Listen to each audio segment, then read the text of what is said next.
Even though marijuana has been illegal in our nation for much of our history, this bright green plant has been part of the national culture and conversation for millions of people, dividing many citizens in the United States. Cannabis sativa has been stigmatized and glamorized, supported or shunned, and reported as being harmful and addictive, or beneficial and innocuous. Now it's time for Arizona voters to decide whether to allow this ancient and controversial plant to be treated like a modern medicine, not an illicit substance. I can't even express the words to tell you how traumatic hearing those three little words, "you have cancer," impact your life. I don't know how I would have gotten through treatment or any of this without medical marijuana. Lily Rose Krugli says she turned to marijuana after being diagnosed and treated for breast cancer 2 years ago when conventional medicines proved inferior to the plant. She says she's speaking out for thousands of people who are too sick or afraid to go public, people who favor Proposition 203, the Arizona Medical Marijuana Act. I would sit up, and I'm a very strong woman, and I would sit up in the middle of the night, 3, 4 o'clock in the morning, soaked with sweat, difficulty breathing, going, I have cancer, I have cancer.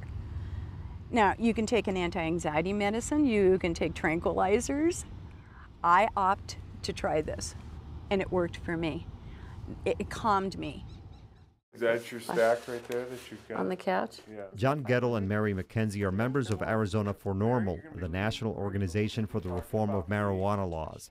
Gettle says he started using the plant after a serious car accident almost killed him many years ago when marijuana helped him cope with the pain. He's been a strong supporter of legalizing the plant ever since for medical as well as recreational use. But I myself also believe that nobody should be arrested for marijuana. It has many, many good purposes for any responsible adult. It can inspire creativity. It can reduce anxiety and stress. It can increase or decrease appetite depending on your needs. It can really do a lot of things for people, and there's really no reason to arrest people for that. Some people believe it's addictive, and what I believe is the addiction is not so much the cannabis, it's the whole society built up around it. I mean, come on, we're a whole nother culture, an underground culture. In this country, it's everywhere. We won't be underground much longer. Prop 203 is not about people wanting to get high. Prop 203 is about people wanting the choice to take the medication they choose to take. Here are some arguments for and against the Arizona Medical Marijuana Act. Supporters say marijuana has been shown to relieve chronic pain. Patients who are suffering, they say, should not risk arrest and jail time. Other states have legalized medical marijuana, and getting marijuana legally in a regulated and taxed manner is better for governments than criminal enforcement and litigation. But opponents say marijuana is harmful and can lead to slow mental processes and other conditions. Legalizing marijuana could open the floodgates to other drugs and send a bad message to our youth. Medical marijuana is not needed, they say, since other treatments are possible, and states that legalize pot may be overwhelmed by implementing the programs and possible lawsuits. In Arizona, the law would allow 120 dispensaries. My name's Zach Goldstone. I am a recovering drug addict. You know, I still hit at least one meeting a day. Zach Goldstone is only 21 years old, but he's already had years of experience with addiction. Goldstone is getting counseling with licensed therapist Jamie Vink as part of his treatment at Journey Healing Centers in Scottsdale. He says he began using marijuana as a teenager years ago because he wanted to make new friends at a new high school. Things were good initially, he says, until he spiraled out of control in about a year. Then it progressed to other harder drugs as the pot made me feel lazy on a daily basis, so I searched for something to pick me back up, and I found it with cocaine, which moved to meth, and then the heroin, and then all at the same time, and then a very unmanageable life. After a serious overdose was followed by another close call, he finally realized he needed help and called his family.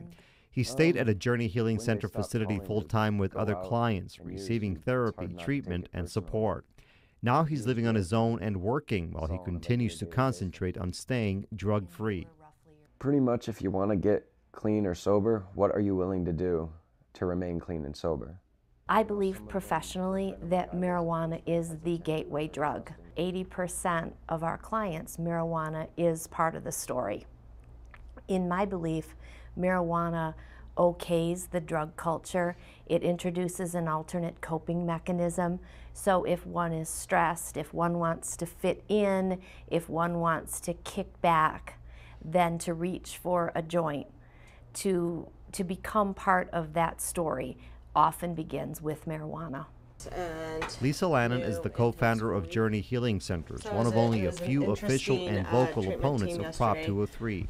Right now, the grassroots effort is mostly people that are pushing it forward under the guise of the relief properties that it gives. After she worked at a corrections facility in Las Vegas, Lannon and her husband established the company in 2002. They say there are FDA-approved alternatives to marijuana, and they think much of the support nationwide is driven by people who want to make money selling the substance. But Lannon also worries about other possible consequences, such as a predicted spike in recreational use. Working in law enforcement, we would get a lot of people that would come in off the streets for marijuana-related crimes, whether it was theft to go buy the marijuana. We had one case where a girl smoked a joint, got in her car and drove, and she killed 6 teenagers off the side of the road by driving under the influence. Zach Goldstone says since getting clean a few months ago, he's had a radical transformation in his life. He's rediscovered his passion for ice hockey. He looks forward to a bright future without drugs or alcohol, and he's been sharing his story so others may take heed and learn from his experience. It's the ultimate form of meditation. You know, when I come on the ice, every other problem I have just leaves my head. And, you know, if I'm having a bad day, just come skate around. Medical marijuana supporter Lily Rose Krugli agrees educational is pivotal for everyone, but she would like the plan to be legal in Arizona for people like her. The debates over the pros and cons are sure to continue, not only in Arizona, but around the world.